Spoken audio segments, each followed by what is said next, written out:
Okay, we got a video by someone that says why I left Blizzard and Riot. Wait, what does who falls under who? Does Riot fall under Blizzard, or does Blizzard have partnership with Riot? I don't know, bro, how this works, but let's get into it. Why I left Blizzard and go indie. Okay, you didn't say that part. A few years ago, I decided to make a huge change in my life. I decided to leave Blizzard and Riot and Epic Games. I was doing contract work for these companies. I decided that wasn't enough. My ego needed more. I needed more. So I left. More sustenance. All of that behind. I decided to stop doing all contract work for all of these big AAA studios. I said, screw the fortune and fame, and the job security, like I'm going to take my shot at the billions. Nice. I'm going to buy a small country after Twilight Monk comes out. Because everybody knows let's see if I can say this with a straight face. The real money is in indie games. Yeah. What the hell was I thinking? Well, there could be a lot of money in indie games, but it's a long shot. Everybody kind of knows that, right?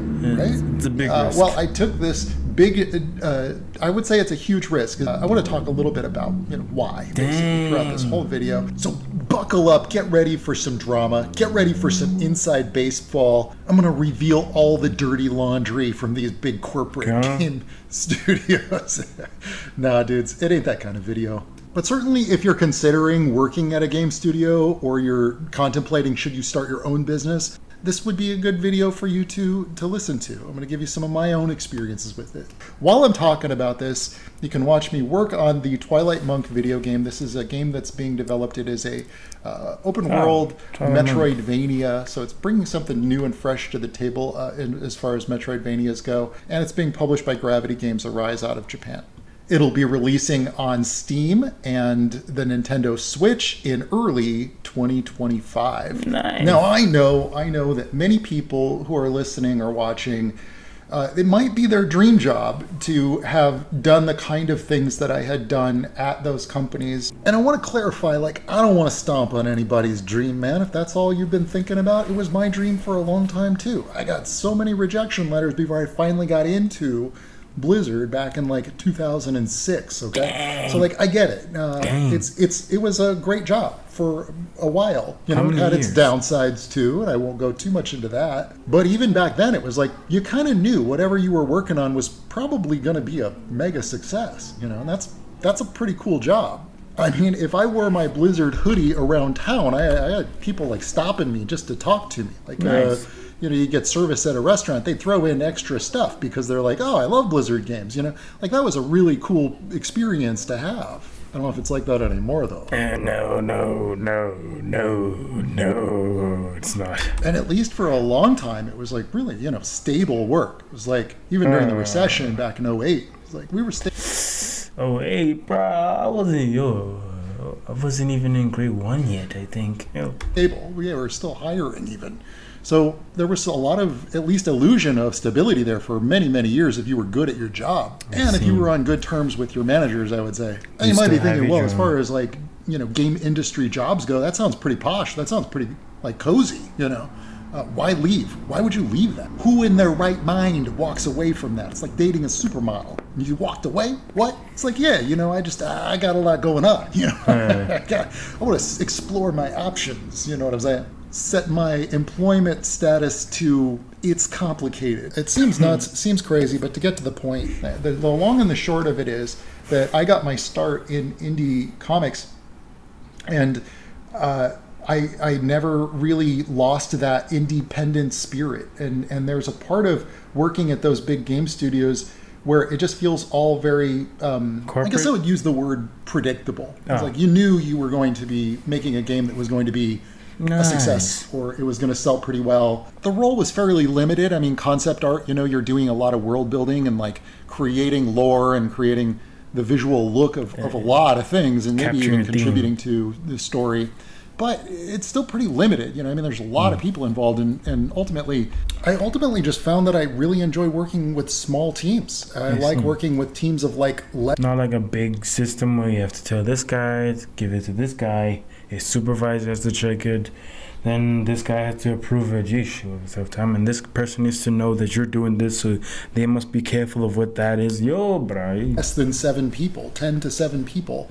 Because you get to contribute more. You get to have your hands in everything. And there are fewer hands in the pie, fewer cooks in the kitchen, so it's easier to just get things implemented. And you don't usually have the time or budget to contemplate and debate and go back and forth. It's like usually it's one of the first things you do. So not much gets thrown away when you're doing your own indie thing. But when you're working in-house, when you're working for one of those big studios, I found the bigger the studio, the more they throw away. And I did that for like 20 years. This whole time, for all those years, I had been like sketching in my sketchbook this, whole world of Twilight Monk that I've been wanting to make. And, at some point you do work for other people's games for, 20 years, and you're going to start going, well, hey, maybe when is it time to like take that shot? And I get it, like for a lot of people, they're not like that. Like a lot of people aren't sitting around like dreaming up factions and dreaming up city ideas and conflicts between characters or like big overarching character stories. Most people aren't thinking that way while they're working on other people's stuff. I am. I'm one of those types of people. And so like I also combine that with that independent, like indie comics history. And of course, it just makes a lot of sense that this is the direction I would go. It's like making my own games. If you're relating a lot to what I'm saying and you don't like the idea of selling a lot of your ideas or having a lot of your ideas thrown out and you don't need that job security, well, you might want to just bypass getting a job for a game studio and start making your own indie games as soon as possible. I mean, essentially... Not all of us can do it. Maybe he's going to say that, so let me not jump to conclusions. Actually, that's what Twilight Monk was. I was building the universe through novels and comics and art books, and I taught myself to program from YouTube videos. And then I made a little demo of the Twilight Monk game and cut a little trailer and put that up on Steam. And before you know it, I was getting publisher opportunities. There's a demo? Okay. So like that's a very realistic path to go. And ultimately, it really does come down to one thing that I've talked about many times in my videos in the past. It's 3D. What is this? I can't tell what this is. Is this Game Maker? Which is that, death is coming for all of us. We don't have a lot of time. And if you really think about your career, you think about like what you want to do with your life, maybe if you're lucky, you get, 30 or 40 years of actual work years, where you've got the energy to really pour your all into something. And if you're doing the math on it, it's like, well, any math adds up to this equation. Pursue your dream as quickly as you can. Because the sooner you get on the road, the sooner you start learning what you need to do and learning what you need to know in order to accomplish that goal. And if you don't, then time creeps up on you pretty quick. And if the moment doesn't present itself, you got to make the moment present itself. I worked for other game studios for 20 years. It's time for me to do my thing. And I strategized and I planned and I set things up so that the moment would present itself. And you're just like, yeah, is this the moment? Is this the time? Can I just step on over to this other little raft?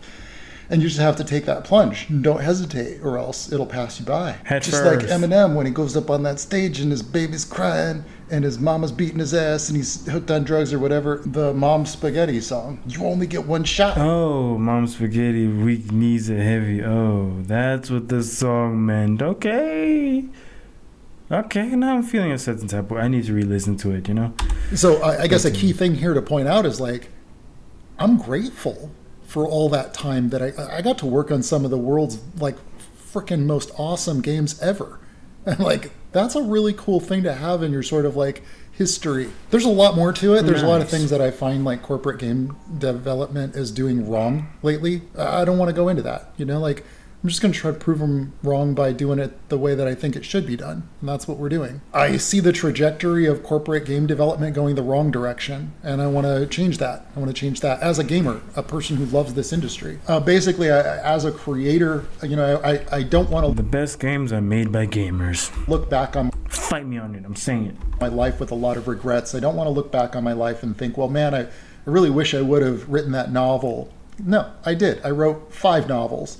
I don't want to look back and think, oh, I really wish I would have come back to Creed. No, I did come back to Creed and did a 120-page story, and it was the best one I ever did. An indie comic, Nice. I don't want to look back on my life and go, no, I never like went and worked for my dream game studio. No, I did. I worked for Blizzard and Riot. How many years? And Fortnite. I don't want to look back on my life and think, oh man, I really wish I would have started a YouTube channel. No, I did, and it fucking blew up, and it did really well for many, many years. And I don't want to look back, most importantly, in the context of this video, I don't want to look back and think, well, I never branched out to try to start my own indie game studio. No, I did. Right now I am doing that. And that is one of my big sort of bucket list goals of things that I always wanted to do. I still have more beyond that. And hopefully I'll have enough time and resources and opportunities in my life, to still do that. Twilight Monk animated TV show or film? Maybe. One of the big things that I'm all about here on my YouTube channel is I want to encourage you to go for your own dreams, as hard and difficult as it may be. I don't want to sugarcoat it and tell you it's easy. It's not. Nah, it's really freaking hard. You're going to run into a lot of slam doors in your faces. Too much. And that's okay. I'm still running into that myself, I don't want to go into that. At least you tried. Let's just say that some days it's going to rain, and some days it's going to rain on your parade and you're going to have slam doors in your face, and that's okay. You still find a way to get around it. You still find a way to achieve your goals. And I would hope that for anybody who's listening to my channel, if you have goals and dreams, don't waste any time. Nice. Don't let other people talk you out of it. And certainly, you don't want to be looking back on your life and thinking you woulda, shoulda, coulda. Wow. And that's something that I like to help people along with in their goals as well, which is why I make all the YouTube videos that I do, and also why I make all the courses and tutorials and workshops that I make over on my Gumroad channel. So I hope that in some way inspires you to just grab life by the horns yourself, go for whatever it is that you want to go for. Take some big risks, but don't risk the lives or well-being of people who are relying or depending on you. I absolutely wish you the greatest success in the world. Please do consider subscribing and ring that bell, and I will see you guys in the next video. All right, ciao. Wow.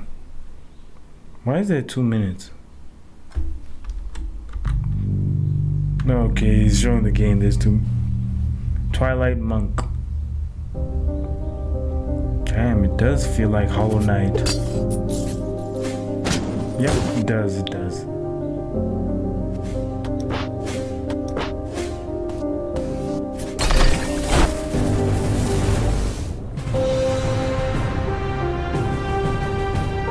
Oh, that's what he meant by open world. Okay, now I see, now I see.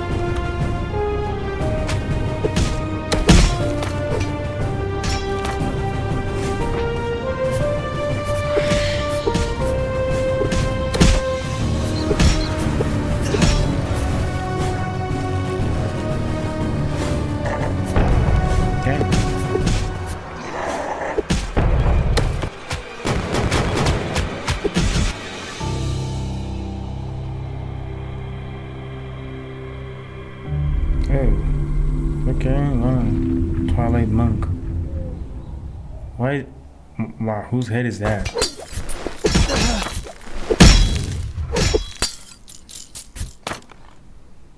Dang, bro. Now that was sick. Okay, wow. If you're a developer or an aspiring developer, aspiring artist, whatever. Wow. Hope that you got something out of this. What I got out of this is, wow, that's some new advice. Go for your dreams fast, fast, fast. That means I need to get 100K fast. I'm joking. I'm sorry. Yeah, I just gotta keep doing what I do. Keep progressing here and there. Keep doing. Just if I have a goal, do it. Not unless it jeopardizes my entire family and risk, I don't know, bad things happening. If that's not the case, then cool. I'm just gonna make people upset, but hey, at least I get what I want. So I want to hear your thoughts of what your goals or whatever in life. If you're young and old, gotta do something. So yeah, what are your thoughts on this video? So it's been Triple N King with another video. Hope he's doing great. Hope his game makes it out. Twilight Monk. Is the demo out or the game out? If the demo's out, then I'm gonna try and record it. I hope it's available for mobile because that'll be very easy to play with, and record properly, no issues. If it's available mobile, then I'm not playing in the channel, so I'll spin him. I forgot the name, link in description below for his original video. I might put his name, I should put his name. So yeah, it's been Triple N's King with another video. Hope you liked the video. Peace.